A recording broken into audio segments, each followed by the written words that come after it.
Hello guys, I hope you're all doing great. Welcome to my YouTube channel.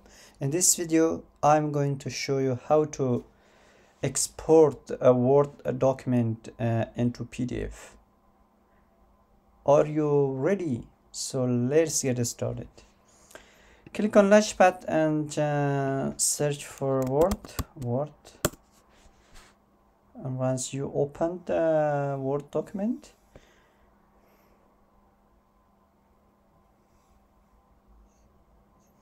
okay, create. This is my Word document. Let's generate some text, random text, and this is the text. Okay, this is a Word document, and now I am going to show you how to export or how to change into PDF files.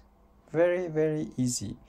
Click on here, save as. Okay, and here you should give a name, for example, Word to PDF.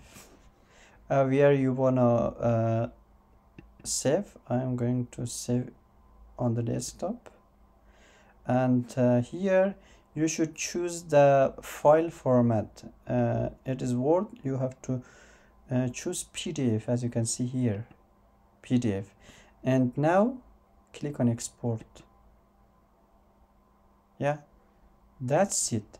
That's how you can export or change Word file into PDF files. Let's see the output. As you can see here, I have a PDF file which I exported. Let's open if it is successfully exported into PDF files or not. See, it is PDF files. Thank you guys for watching. If you have any question, drop them in the comment section, and I will be very happy to help you out with that. See you in the next video.